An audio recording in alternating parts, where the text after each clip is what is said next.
Give me a second, guys. Waiting for this to go live.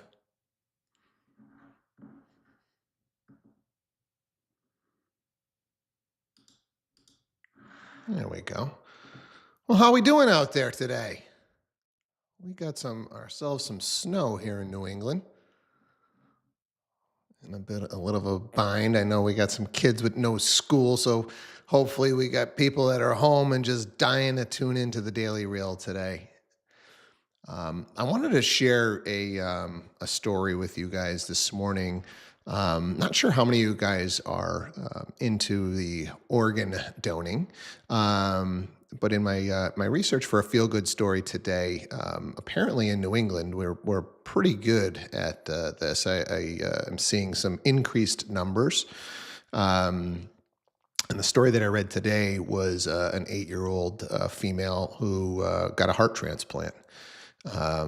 And these things are critical. I actually had a really close family friend that was a beneficiary of a heart transplant, and she is on medication and probably will be for the rest of her life. But just amazing story that the doctors today can do this stuff. So if you're in a position and you haven't signed up, I would just highly encourage you to do so, because saving somebody's life is just probably one of the best things that you can do as a human on this planet. So, Lauren, I see your hand was up. Way to pull all the heartstrings this morning, Steve. So my stepmother had a heart transplant just a little over a year ago. It has been a super long, hard year. She never fully has recovered, and don't know that she will. And so grateful every day for the opportunity that she's had to continue living.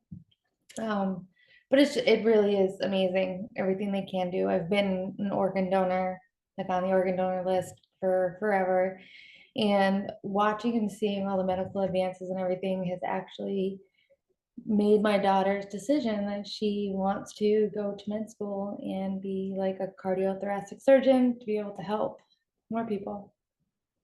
That's awesome.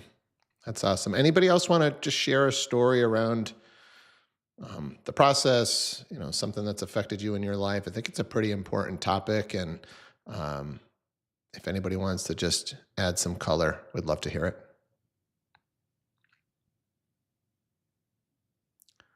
And I know you guys can struggle with the hand raising, so you got to go under reactions if you're on the Zoom call. Under reactions is how you raise your hand. If you can't figure it out, just let me know and just start speaking, and we'll take it in.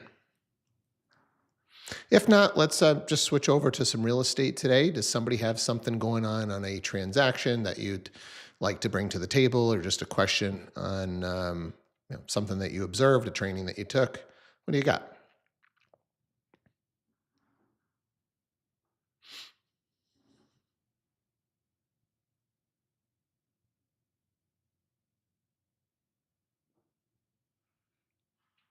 All of you guys, we don't have something going on a deal?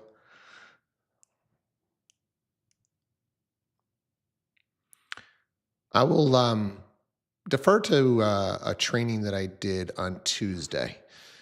We did a training on Tuesday, part of a kind of a master agent playbook that I'm trying to put together with all the kind of fundamentals of what it takes to be a great agent. And we on Tuesday discussed CRM mastery. And it was interesting as I was kind of putting the CRM mastery playbook together, and how many different little things you've got to get right to be a CRM master. We've talked about productivity and trying to be efficient, and I think so much data is coming at us these days that it's getting harder and harder. People are getting stuck in email. They're getting stuck on social. Maybe you're even getting stuck in your CRM where you're looking at it and you're just going, I don't even know where to start here. So I think with the CRM stuff, if you haven't taken the time to really dive in, I would encourage you to do so. Try and get yourself organized. Try and get your stages right. Try and get your tags right. Try and get your automations right. We talked a lot about utilizing the templates. If you are, hey, I've got my CRM, but I don't have all my templates set up, or I'm not in a position where I utilize my templates on the daily, I think you're making a big mistake. And that's why you're not getting efficient. You're not getting in there. Um, when Lauren does her training, it's actually a little plug for Lauren in her pipeline review that she's going to do right after this call. She does it every Thursday from 9 to 10, where we're diving into the agent's CRMs. They're just asked to share their screen, show me your latest lead, and then maybe show me your leads that are a week old, that are a month old, and then what are you doing to stay in touch with those leads? And I can't tell you how many times it's the old leads. I think the data says 50% of the deals that we close are more than 6 months old. 50%. So if you could take some time to make sure you've got a systematic approach to your lead follow-up. I don't know if anybody wants to share. Does anybody feel like they really are a CRM master? Or, you know what? Maybe you're not a CRM master, but you picked up this one little technique that's helping you on your lead follow-up game. Anybody want to share on this topic?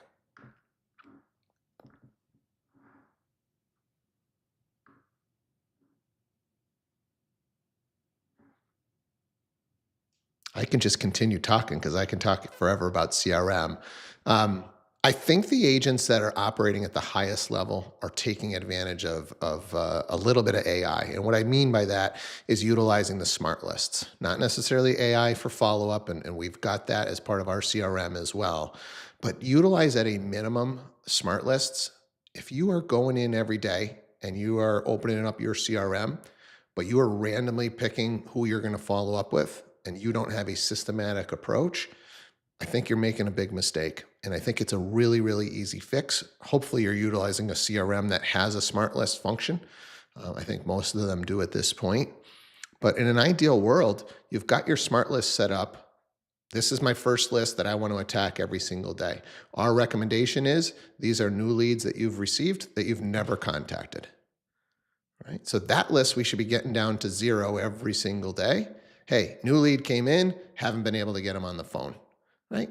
And for whatever it is that you're capable of, and I think everybody's got to be a little bit different. If you are a newer agent, that might go on for 10 days, right? Every lead that you get for 10 days, you are trying to reach out and get that person on the phone.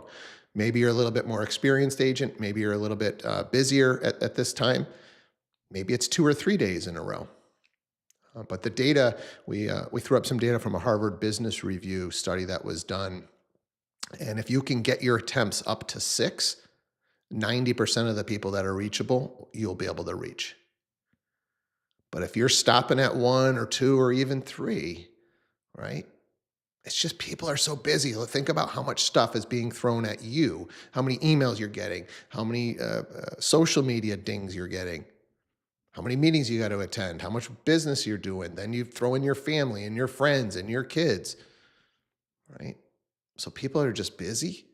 It's not that they don't want your services, but we've got to take some time to follow up. And that's where the templates really come into play. It was interesting because the CRM playbook forced me to look through some of our best strategies. And one of the things I think that you can up your game with no additional work is looking at the voicemails that you're leaving.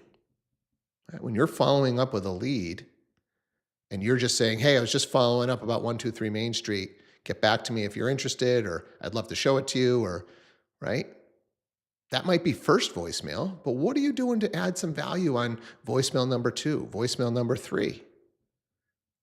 Right? We can't be leaving the same voicemail, so have a systematic approach on your voicemails. The second voicemail, our recommendation is follow up about a couple other properties. Maybe you start with, hey, on 123 Main Street, I was following up, but I also found 2 others that I thought you might be interested in that were similar. Right? Talk a little bit about your experience in your third voicemail, right? And why that matters with an agent today. So just have an approach with your follow-up. I think if we could just get a little bit better, especially right now, we're not in our busy season. We should be reaching out to as many people as we can. And then once you're past the leads, right? So we've got our, hey, new no contact. Then maybe our second smart list is people that are active on our website. Right? And then maybe it's, hey, people that I'm showing homes to, but I haven't talked to in the past couple of weeks. Then it's, hey, people that I've written offers for, but I haven't talked to in the past week. These are my hottest people. How can I go a week without talking to these folks? And then take the same approach with your sphere, right? I would love to see a list of my A's, my SOI A's that I haven't talked to in more than 3 months. We get stuck in that rut of, you know what? We talk to the same people over and over. It's part of our daily grind. But man, I'm sure you guys have got A's that you haven't reached out to in more than 90 days. Just, hey, what's going on? How can I help real estate wise? You know, what can I add? How can I contribute? Can I help your business in any way if they're a business person? So making sure that we're strategic with who we're talking to. Let's just pause there. What are we thinking on CRM mastery? Does anybody have any questions? Linda, your hand is up. Yes, I just wanted to say that I absolutely adore Follow Up Boss because you have to put in, after you have reached out to somebody, a task, a follow-up task. And so I never ever would leave that lead on Follow-Up Boss without putting in the next task and then and putting in a concrete date that I have to reach out to them, because I can't possibly remember anybody that I have to be contacting or when I have to be contacting them. And so, come the next day or what next week or whenever it is, it's right there. It tells me who I have to call. So I don't have to think about it. Yes, I have to think about, to your point, what I'm going to say to them this time, right? However, I mean, I've never been so productive in terms of sitting down and I don't have to think about it. I just do. And so as long as you don't leave that contacts page without putting in, in the calendar, the next task, then you never have to worry about missing them. And so it's just brilliant, and it just kept me busy, so that every morning I would sit down and I would go for a good hour to 2 hours in contacting all the people on my task list. Yeah, I mean the ability to kind of mix and match, I think smart list with task list, I think is an expert player in CRM, right? If you're going to try and set tasks for everything that you need to do, I think you're going to end up with a task list that you're never going to tackle. So it's trying to go when I've got something very, very specific that I've got to do, I've got to put that in there as a task. But my general, hey, these are the groups of people that I need to follow up with when I have 30, 60 minutes to just sit down and make some dials, send some texts, are people that I haven't spoken to yet, people that are active on my site, right? We don't want to be following up with the people that aren't taking activity on our websites. You know, one of the brilliant things with our Zillow partnership is we can actually now see when they're on Zillow, not just when they're on our site, but when they're on the Zillow site. Right. So now we've got some really good insight as to, hey, these are the most active people. Let's get on the horn and let's say something.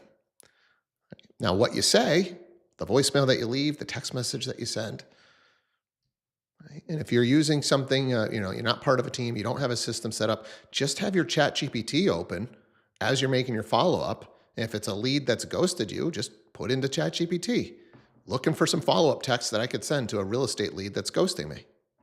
It's going to give you some really, really good tips. Hey, give me 5 different approaches that I could take. Right? And the more info you give it, the better off you're going to be. Hey, this person came in a lead in this price point, in this marketplace, on this date. How should I reach out? What could I send them that would at least get them curious and a chance that they're going to respond back? Lauren, anything in particular from pipeline review that you're like, hey, this is working? I'm assuming our most responsive thing is when we're pushing listings out, Yeah, right? so push listings are always going to be huge. I like you could probably talk about CRMs for a very long time. I think Linda hit something in utilizing tasks, as did you, and they have to work together.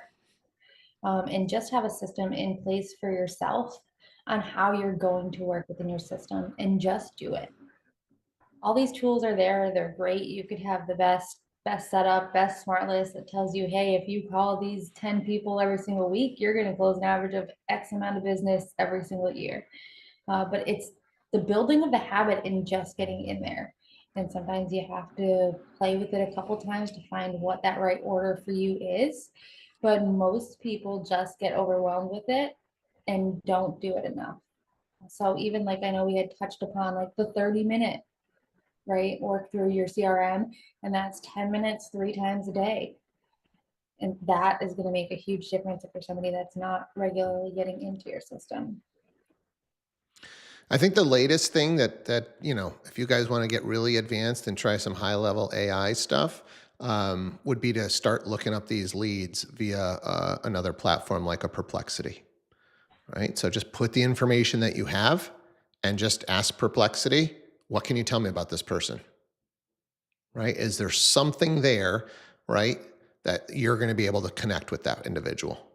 So put their name, put their email, put their phone number, ask Perplexity, hey, and we've tried this with ChatGPT and it doesn't work quite as well. I think Perplexity is the better platform and you do have to pay for the pro level of this. So it's going to cost you, I think, $20 a month. But throw that person to Perplexity and then see if there's something in there. What can you tell me about this person at a level that I might be able to connect? Right? You can ask it to go find their LinkedIn profile, find their other social media profiles, right? Maybe you can connect with them over there. We've talked about connecting people where they like to communicate. So if we can find the modality that gets to them and just show a little bit of grit that you're really trying to get to the bottom of every lead that you receive, right? And if you're an experienced agent and you're not working leads, I'd be doing this with just a regular person, right? Wouldn't it be nice to just know a little bit more about the person that you're about to reach out to? So it really will dig up some really interesting stuff, and it probably takes, I don't know, 15 seconds per person that you give it to go out, do the research, and come back and give you some contact information. Anybody playing around with any AI or trying any of this stuff for lead follow-up, sphere follow-up, and want to share?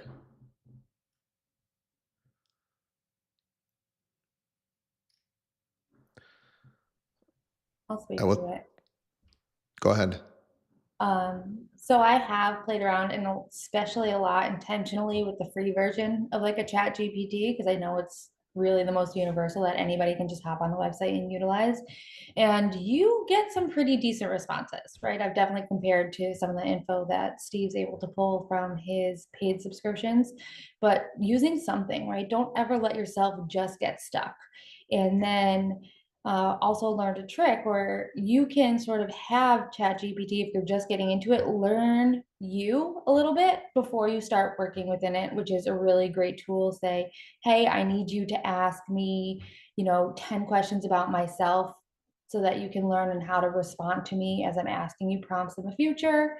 Just so you know, I am in this industry, go ahead. And then it'll kind of deal a little bit deeper into finding out, how you like to communicate, when the type of business you run, things like that.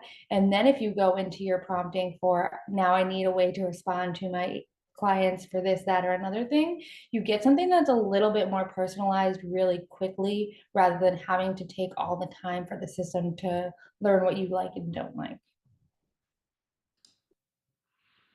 And I know this stuff can start to feel a little bit overwhelming, but I promise you, it's only going to get more and more. So you've got to start to get a baseline of a level of comfortability with this stuff because the agent of the future is going to have to be AI powered, right? Because your competitors are going to learn this stuff and they're going to be able to, dive a little bit deeper, connect at a higher level, find the modality that works for these people.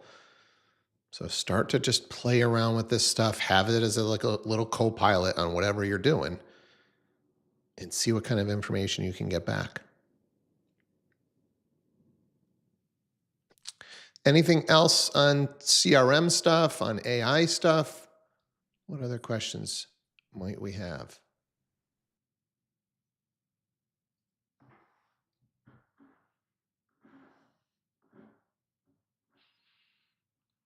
Let me share my screen. I wanted to throw out a closing technique that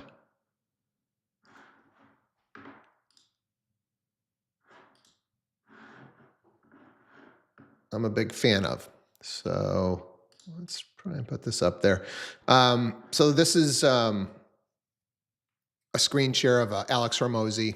Alex is kind of famous for building up a big gym empire, selling that, and now he's kind of one of these social media content creators, but he's also a business investor. So he's been in a lot of deal negotiation situations, right? And I hadn't heard of this. It's a very simple close that I think, given the right situation, could really help you guys. So let's play this. 1 to 10 close. On a scale from 1 to 10, 10 being we're moving forward, 1 being you hate me and you never want to talk to me again. Where are we at right now with this program? So let's say they say 6, and you're like, all right, why not a 1? And then they tell you all the reasons that this is good, and you're like, got it. So then what would it take to get to a 10? A lot of times they don't have anything. They're like, it's like, all right, well, it sounds like it's not about the program. So what are you afraid of having happen? And so then that gets you to sidestep so you can go straight to the issue. And obviously if they do give you something that gets you to 10, most times it's like, oh, I just didn't tell you that. We have that, my bad. That's on me. So are we feeling 10-ish now? Great, let's go. Do you guys know how to do the 1 to 10? So super, super simple, right? There's not much to remember, but I could see some scenarios where we're just trying to get over the finish line to nail down the deal, throwing this out there and trying to basically, what in my mind, what you're using this for is just to try and get the information that they're not willing to just naturally divulge to you, right? They're going to give you some sort of a number. It's not going to be 1. It's not going to be 10, right? And then using that to say, hey, what's it going to take to get us to a 10? What are the hesitations? So I think it's a good way to kind of just get them to just spill the beans a little bit about what their real hesitation might be. Anybody have any comments on that? I think just given that, practice that a little bit, try it in your next negotiation. Maybe you're at a listing appointment and you're trying to get the close, trying to get that listing agreement signed. I think it's a pretty easy one to pull out and utilize. And then Chris was just saying here, I'll throw this one up on the screen. Jason Pantana on the Real Academy teaches some amazing AI classes. So you can check that out. I mean, I feel like every time I get onto some sort of social media now, somebody's promoting some sort of an AI class, and if you just went on YouTube and you're not feeling comfortable right now with AI, get on YouTube. I would just search up, AI for beginners, AI ChatGPT beginner class, something along those lines. Just get yourself comfortable, start to play, start to learn the prompting, because it's going to come hot and heavy in 2025 for sure. And we want you guys to feel comfortable utilizing this stuff as your co-pilot. Any other AI stuff that people wanted to share, training that you've took?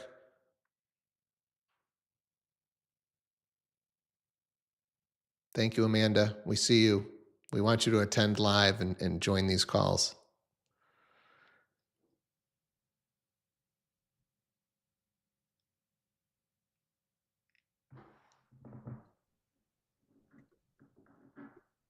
All right, then I got a question for you guys, because I saw in doing my little bit of homework here, and this is a call or a question for the females that are on the call. So in looking up my good stories to share, there's a company out there. The name of this company is called Alegna. So it's a rideshare app for women only. Right, so only women can request, only women drivers, kind of focusing on a safety thing. But my question is, how can a company like this succeed when it would seem to me that the existing companies could just say, I want to add a button that says, I want to request a female driver, right? Because you feel like that's a safe thing. So I don't know if anybody's got any experience with this. I use rideshare all the time when I travel. I think it's just the greatest thing. But I was looking for a little bit of perspective here on this one. Lauren. So my thought is they probably won't really succeed, because exactly like you said, the bigger companies will implement their own version of it if they see that there is too much traction going over there, which will instantly squash them. But I think it's a feel-good thing. write something made specifically for me, for my safety. And I think it'll draw the attention, but I don't think it could ever solely survive as just a single streamline. And I feel that way, I guess, about a lot of things, or even products themselves. Things that have one function really just can't ever last that long because we always want things to do more than one. I appreciate your perspective. I'm just trying to see what I might be missing when I saw this. I'm like, really cool idea. Then, and they're expanding into Las Vegas. I think this is like their second market. And, obviously I'm an entrepreneur at heart. I love business. I love watching what entrepreneurs are able to build. And I think what AI is going to allow is for people to be a lot more creative. I think there is definitely some concern about jobs where you're sitting behind a desk. But if you can learn this stuff and get a little bit of tech savvy, I think there's going to be a lot of opportunities to use AI to create more stuff, especially as it learns to code better and build websites and build apps. You're going to be able to just speak to it and say, I want an app that does this. It'll write all the code. No design, kind of background needed. I mean, that's the world that we're going to. One of the coolest things that I heard with AI, and you guys are starting to see some of this video creation stuff, is you are going to be able to write additional seasons of your favorite show. Right. So imagine, hey, for me, it would be Seinfeld. That is just my all-time favorite. When I need to chill, I am going to Seinfeld, and hey, give me one more season of Seinfeld. And I'd love to see this, and this happen. Right. And then it is going to auto-generate additional episodes. And so that's the level of creation that we're going to be able to get to, which is pretty wild. I mean, if you guys have played with any of these video creators, right now you could say, hey, I want a, tiger, jumping across the street wearing a leprechaun hat and dunking a basketball, and it'll create that video for you. Right. So once it starts to get more data into it, it's going to be able to literally recreate additional seasons. Obviously, there'll be some copyright stuff that you got to look out for, but I don't know. It's just crazy. And I think we are crazy to not be as entrepreneurs, because that's really what we all are. We're all entrepreneurs on this bus ride trying to figure it all out together. I think you're crazy if you're not looking at this stuff and playing with it just to get a comfort level. And hopefully if you guys are finding something that's working for you, come and share it. And I'm going to do the same. I really do think trying to look up leads and find some information on them prior to reaching out, trying to get a little bit more information. You get a sphere to sphere referral, right? Throwing them into Perplexity before you make that first phone call, just to see kind of what some of the commonalities are. What do they do for work? It's gonna look through all their social profiles. It's gonna find that stuff. So it's pretty wild. And once you're comfortable with it, you can bang it out really, really quickly. Okay, let's get a final share up on the screen. These are the trainings that are available today. There is a new agent starter series, Master Your Sphere, Facebook Ads 101, Build Mastermind, the Real Agent Society, and Niche Marketing and Branding. So bunch of opportunities today. If you're stuck here in New England in the snow, maybe it's a good day to take a training and come back and report what you learned. And if you're in sunny Florida, just be blessed that you're not dealing with the snowstorm that we are. So appreciate you guys. Love doing this every morning. We'll go and do it one more time. We got Finance Friday tomorrow. Go have yourselves a great Thursday. Take care. Thank you so much. Have a good day.